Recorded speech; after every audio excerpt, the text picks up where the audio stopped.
Hello and welcome to Spectrum TV News at 2. I am Francis Oyima, edit, coming to you live from the capital city of Akwa Ibom State. Let's take a look at the headlines. President Tinubu urges U.S. court to reverse order asking Chicago University to release academic records. Election Petition Tribunal upholds Pastor Moyner's victory. Plus, UK announces new sanctions in response to Russian sham election in occupied Ukrainian regions.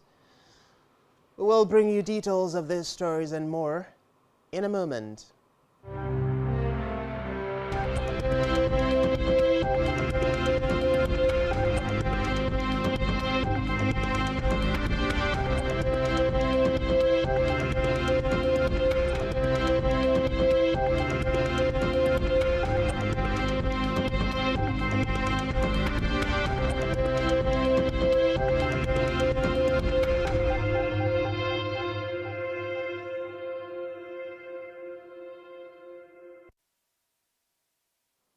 Many thanks for joining us. First on the news this afternoon is Nigeria's leader, President Bola Tinubu, who has urged the United States District Court for the Northern District of Illinois Eastern Division to reverse the order asking the Chicago State University to release his academic records to a political opponent, Atiku Abubakar of the People's Democratic Party, PDP.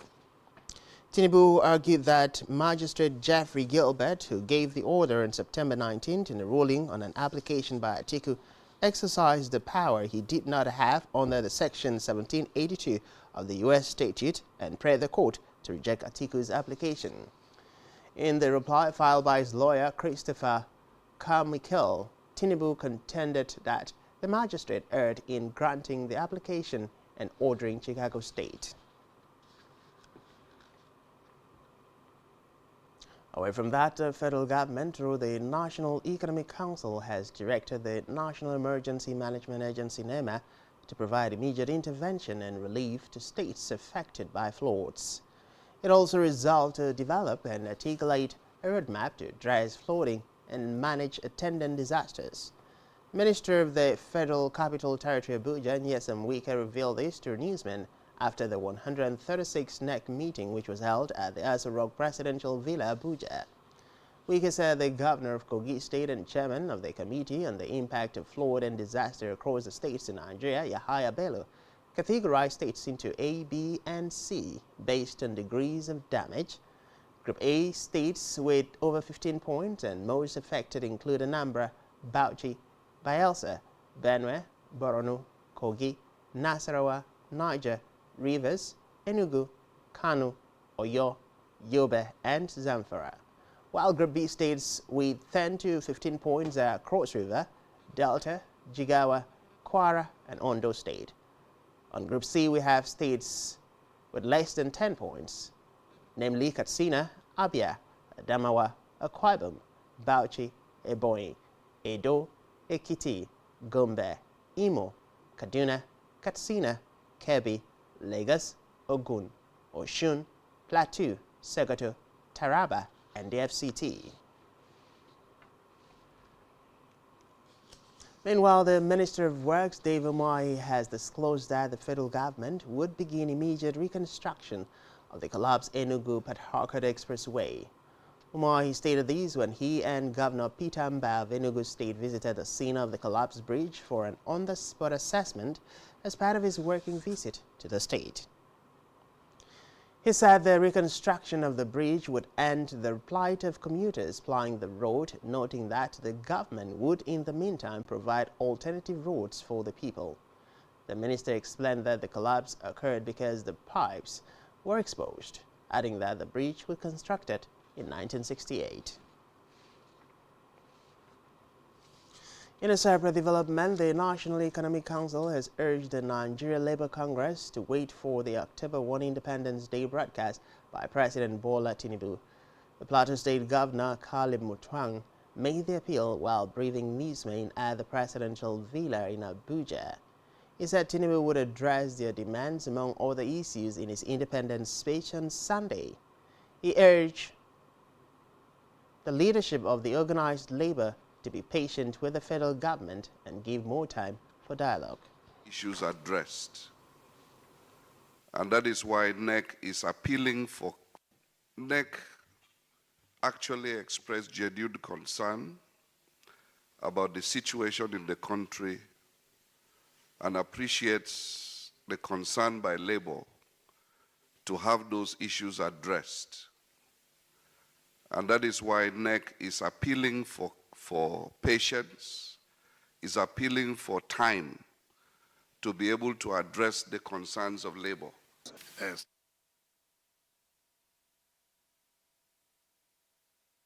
In a related development, the National Deputy President of the Trade Union Congress, Tommy Etum, has berated moves by the federal government to hamstring the organized labor from embarking on an indefinite nationwide strike from Tuesday using the courts.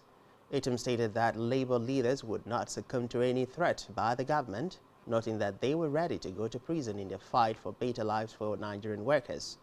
The TC Deputy President said this against the backdrop of the warning by the Attorney General of the Federation and Minister of Justice Lateef Fagbemi, Senior Advocate of Nigeria, that the proposed strike by the Nigerian Labour Congress and TUC was in contravention of a subsisting court order restraining the unions from declaring an industrial action.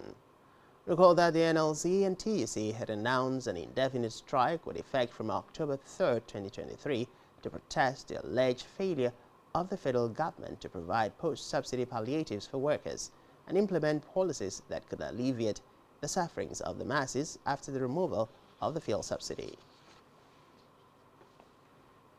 In the meantime, the Trade Union Congress, TUC, says it is ready to shut down all oil fields locations in the country if the ongoing discussions with the Nigerian National Petroleum Company Limited, NNPCL, and the Nigerian Ajib Oil Company, NAOC, do not yield positive results.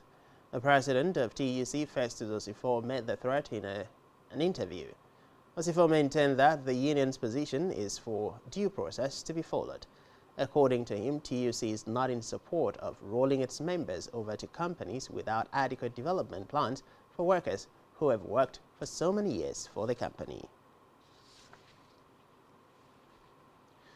On judicial matters, Delta State Governorship Election Petition Tribunal has upheld the election of Governor Sharif Oboroweri of the People's Democratic Party (PDP) in the March 18 election.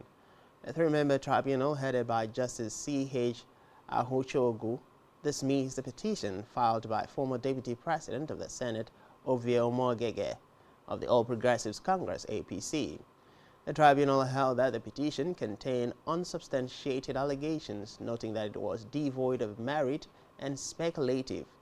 Omogege, who came second in the March 18 election, was challenging the declaration of Oboroweri as winner of the election by the Independent National Electoral Commission, INEC. Back here, the Akwa State Governorship Elections Petition Tribunal has upheld the election of Pastor Omoyner of the People's Democratic Party as the validly elected governor of Akwa Ibom State, dismissing the suit instituted by Senator Basi Albert Akpan and his party, Young Progressives Party, which challenged the election of the Akwa Ibom State governor. We will bring you details in a subsequent bulletin.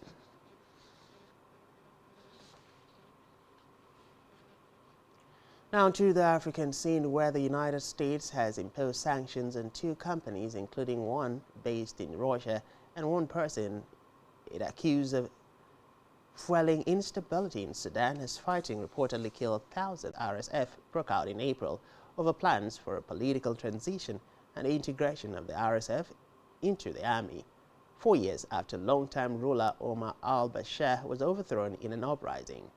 In a statement, the Treasury Department's Undersecretary for Terrorism and Financial Intelligence, Brian Nelson, said the sanctions target those who have undercut efforts to find a peaceful democratic solution in Sudan.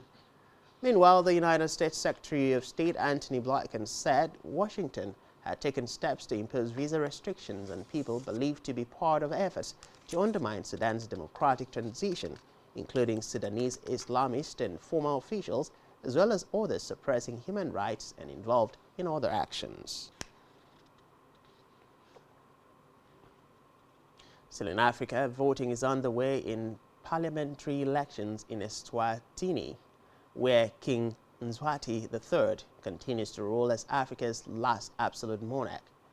Reports say political parties are banned and candidates are to contest the polls as individuals. According to reports, Parliament plays an advisory role to the king, who appoints the Prime Minister and the cabinet. On the foreign scene, the British government has announced new sanctions in response to Russian sham elections in occupied parts of Ukraine. A Foreign Commonwealth and Development Office (FCDO) said in a statement that the UK imposed asset freezes and travel bans on Russian officials involved in the recent sham elections in the Ukrainian regions of Kherson, Zaporizhia, Donetsk, and Luhansk, and in illegally annexed Crimea.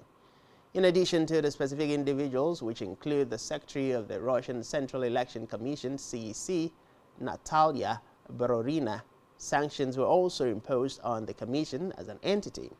FCDO said the latest sanctions comes ahead of a new commemoration day in Russia. President Vladimir Putin has declared to celebrate the anniversary of his annexations, despite Russia having no legitimate basis for any claim to Ukrainian territory. Still on the foreign scene, Russian President Vladimir Putin has met one of the most senior former commanders of the Wagner mercenary group, Andrei Struskov, who the Kremlin says now works for the defense ministry. Struskov is a former aide of late Wagner chief Yevgeny Prigozhin, who was killed in a plane crash in August. The Kremlin said President Putin has asked Struskov to oversee volunteer fighter units in Ukraine. The meeting comes as Putin attempts to reassert his authority following Wagner's mutiny in June.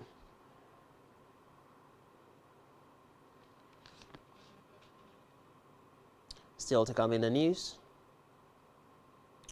Russian para-athletes to compete in Paris 2024 Paralympics after IPC votes. Just stay with us.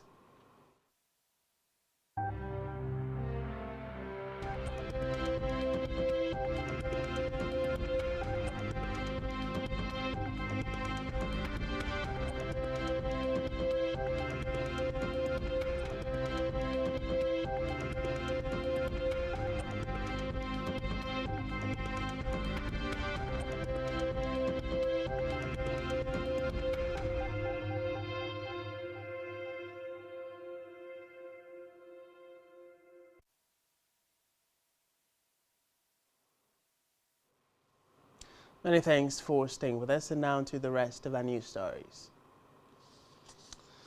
On our business news, the National Economic Council (NEC) has affirmed that a $3 billion emergency loan for crude oil the federal government secured in August would be deployed to stabilize the naira, whose value has continued to fluctuate in the investors and exporters window and worsen in the parallel market.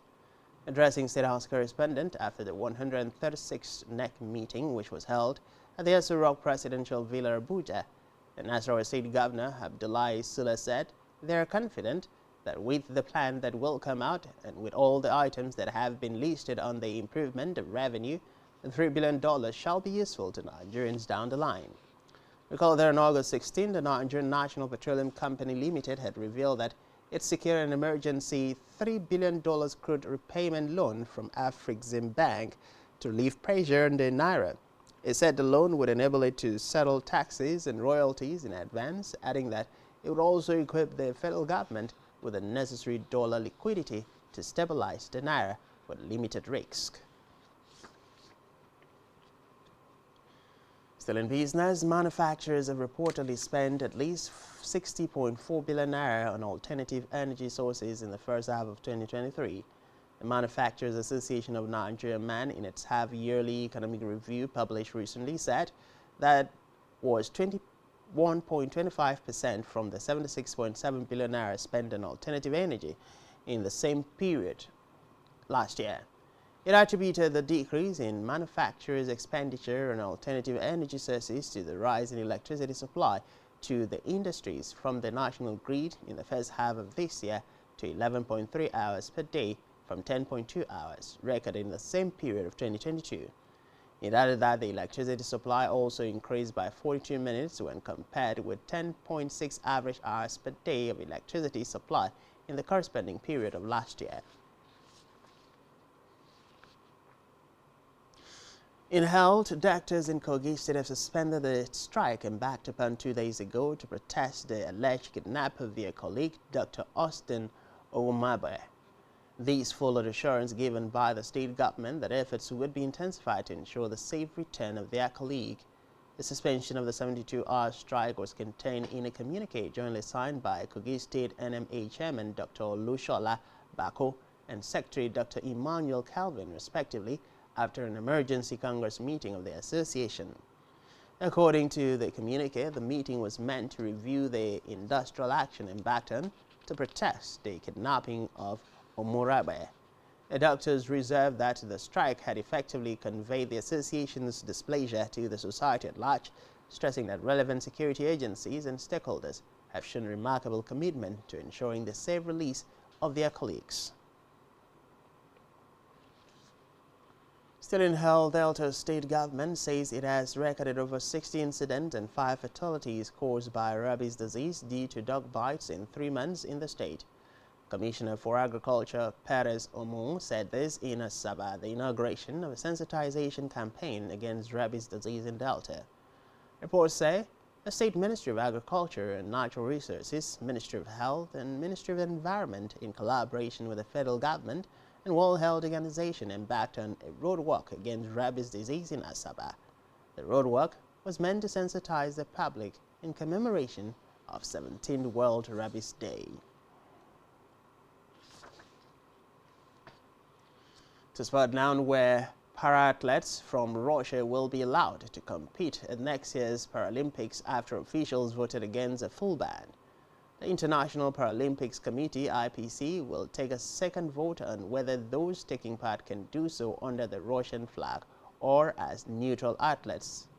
In a statement, the IPC said its members had voted 74-65 with 13 abstentions against a motion to suspend fully Russian National Paralympic Committee (NPC) for breaches of its constitutional membership obligations. Reports say Russia is banned from Paralympic competitions in the country invasion of Ukraine in 2022. The Games in Paris will commence in August 28, 2024.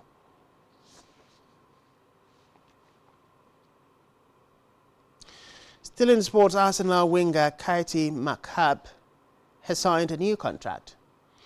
The Republic of Ireland captain has made 193 appearances and scored 31 goals for the club since joining in 2015. The Gunners reportedly rejected an offer from Chelsea for McCabe in January, and her previous contract was set to expire next summer. She has played a significant role in the club's success in recent years, winning 1 Women's Super League WSL title, 1 FA Cup, and 2 League Cups. And while Arsenal have not disclosed the length of McCabe's deal, but their eagerness to keep her reflects the 28-year-old's value to the team. On our entertainment news, lights, cameras, and pulsating beats took center stage at the exclusive premiere of She Must Be Obeyed at the iconic film house IMAX in Lagos. In attendance were the creme de la creme of the industry, including Toyin Abraham, Mobudu Iyabojo, Dakare Bosun Akande, Femi Adebayo, Jeje Skills, amongst other cast in the series, including Funke Akindele, Nancy Simi, amongst others, including Patience Ozokwo, Rachel Okonkwo, and Mike Ezuriye.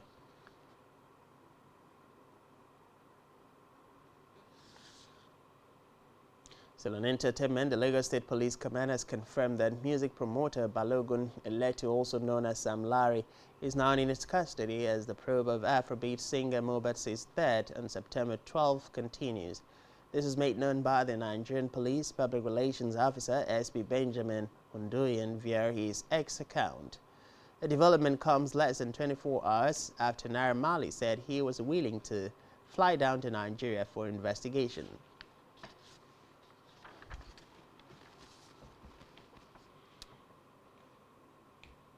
And that's all we have for you this time. Do ensure to follow us on social media and subscribe to our YouTube channel, all of which you can find on our website, spectrumtv.ng. You've been watching Spectrum TV News at 2. I am Francis Oyima. Edit. Many thanks for watching and do enjoy the rest of your day.